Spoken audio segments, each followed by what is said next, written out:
In this episode, we'll take a look at the Godox ML60, which is a small single-point LED light source for video and photography.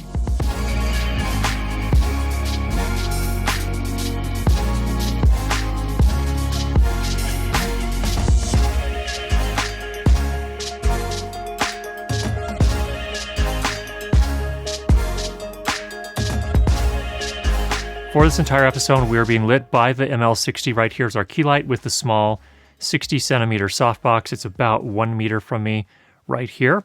And I'll go ahead and put the metrics on the screen here so you can see where our cameras are set to get this look. Now, this is a pretty small light, and you can use it for a key light, as you can see here. I would generally probably not use this as my key light unless I was working in a really tight space and I want this fairly dramatic look. But I think it's a really good light for a lot of different purposes as well. Again, it's really great because you can fit it into such small spaces. I would often probably want to use this as a rim light or a hair light. You could also use it as an accent light on the background.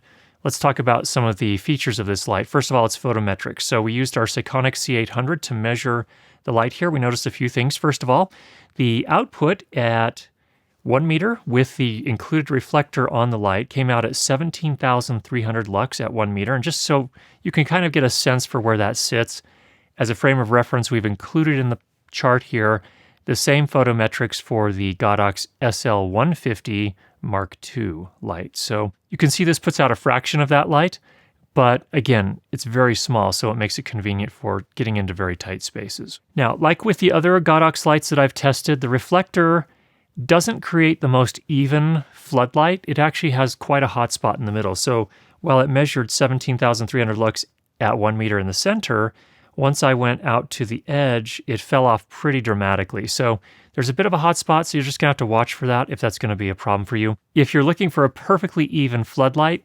this is probably not the best choice, but I think for most purposes it can still work. Color quality, absolutely critical. This is a 5600 Kelvin daylight balanced light, so it's daylight essentially, and you can match it with existing light that's streaming in windows and things of that nature. So that's really helpful as well. The color rendering index came in at 96 with our measurements. More importantly, the spectral similarity index came in at 72 when we compare it to CIE D55. That is to say, a reference daylight 5500 Kelvin reference point. So that's actually definitely good. If you're down into the 60s, that's where you have to start worrying a little bit more about color rendering issues. I think you're going to be good with this one. Also, if you're into TLCI, that came in at 96. Now, the color temperature that we measured, they say this is a 5600 Kelvin light. We actually measured 5675, so almost spot on. They did a really nice job there. So that's good because sometimes you'll see daylight LED lights called daylight, but they're actually closer to 6,000 Kelvin, and so it can be a little bit tougher to match those. This one came in very nicely, almost spot on. It's 5600. The light did have a little bit of a magenta cast to it. Now, LED lights will tend to turn more green over time, so that will become less of an issue as we have more hours on this light, but we did get a color correction index of 0.3 green, meaning you'd have to put a plus probably quarter green filter gel on this to get it perfectly in balance while it's still brand new. But again, I think over time we're going to see that turn a little bit more green. Because this is such a small light, it's actually fairly easy to power. It comes, of course, with an AC adapter, and it comes with a stand mount, so you can actually mount that securely to your light stand, which is very nice. But you can also power it with Sony L-series batteries. These are NPF 970 batteries.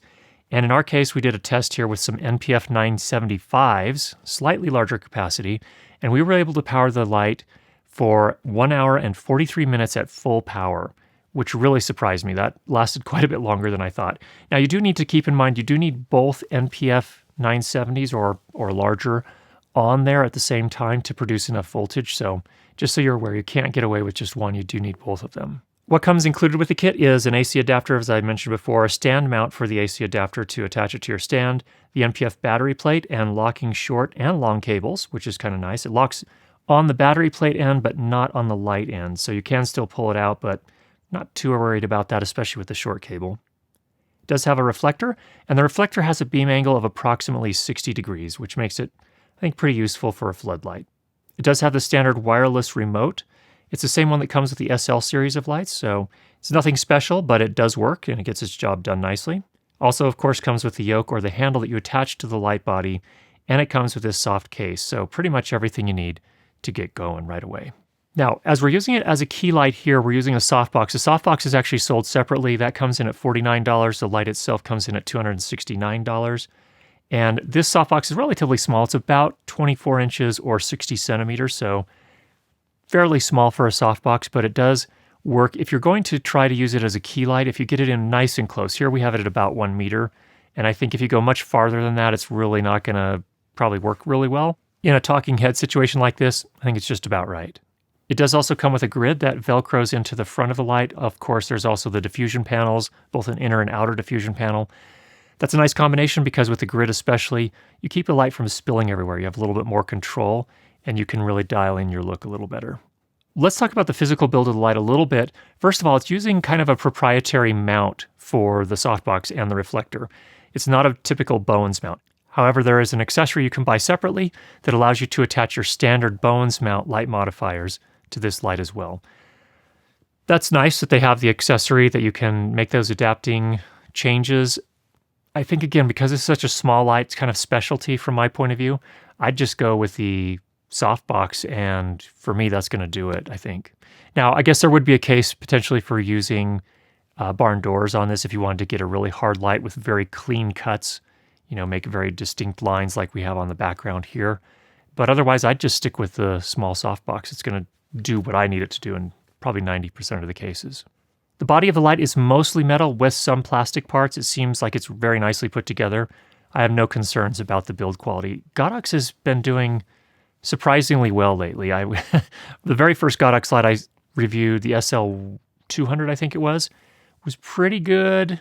The build was okay, and the fan was really loud, but the newer lights that they're coming out with, they've really refined them, both in terms of build quality, it feels like, and the fans are a lot quieter too. And that brings me to the fan in this one here. This one's nice from the standpoint that the fan, first of all, is very quiet. I'm going to go ahead and be silent for a few moments, and you can hear at 100% power what it sounds like.